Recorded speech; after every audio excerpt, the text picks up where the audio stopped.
The mid-1990s was a simpler time, a time of boy bands, bulky cell phones that doubled as briefcases, and the agonizing screech of a 56K modem connecting to the wild west of the early internet.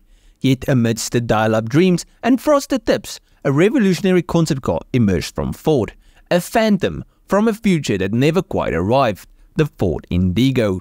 This wasn't your average chrome-laden show car designed to turn heads. The Indigo was a rebel, a two-seater open-wheeled marvel that looked like it had escaped from a pixelated racing game and spawned onto the conventional center floor.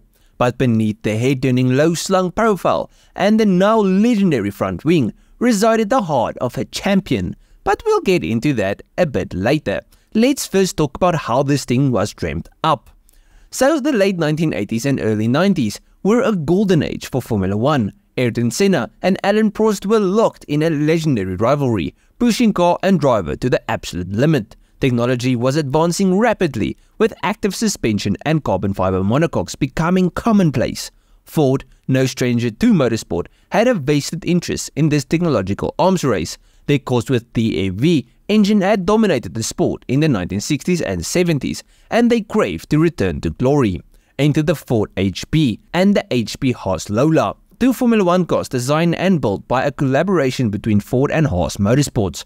While commercially unsuccessful, these ventures allowed Ford engineers to stay at the forefront of racing technologies, and the lessons learned here wouldn't be forgotten. Moving on to Ford's IndyCar program, Ford wanted to show the world how good they were, and they started to design a showpiece which would showcase new IndyCar technologies, construction methods, as well as powertrain and aero advancements. And that, kids, is how the Indigo was born. Now, the Indigo wasn't just a show car built on empty promises. Sure, the low-slung profile and that audacious front wing screamed, "Look at me," but beneath the head-turning exterior resided the heart of a true champion, as I said earlier.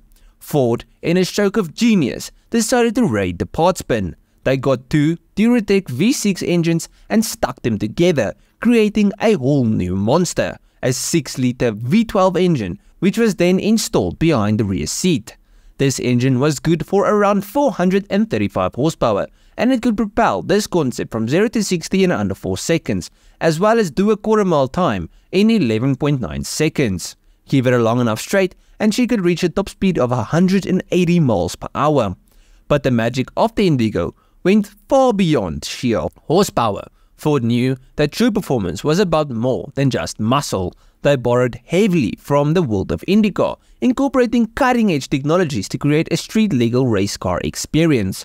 The lightweight carbon fiber chassis, a one-piece marvel inspired by IndyCar races, provided a rigid shell that cocooned the driver and passenger. The suspension system too was a direct descendant of IndyCar's champions.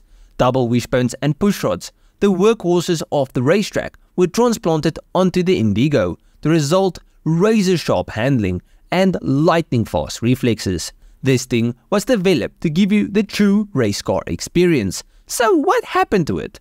Well, here's where the story takes a turn. 3 Indigo prototypes were built, 1 fully functional and 2 destined for auto show spotlight.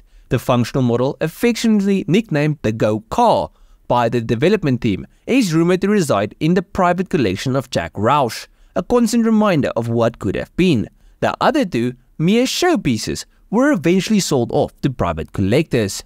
One such show car recently surfaced for sale with a price tag that could buy you a decent-sized house, a cool $195,000. Now, that's a hefty sum for a car that can't technically take you for a spin.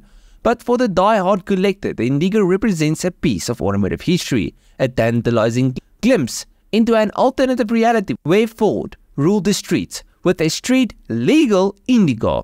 But the story doesn't end there. The technologies pioneered in the Indigo, the lightweight chassis, the innovative suspension system, and the powerful V12 engine, a variation of which later found its way into the Aston Martin DB7 Vantage, eventually trickled down to future Ford models. In a way, the spirit of the Indigo lives on in every Ford that corners a bit tighter or handles a bit better. But at the end of the video, let me know what you guys thought of the video and what do you guys think of this car. Let me know down below. If you guys enjoyed this video, please have a like and subscribe to the channel. And if you guys did like it, you'll most probably like most of my other stuff. So just go through my channel, see if there's something else you like. I'll check you guys in the next one. Cheers, eh?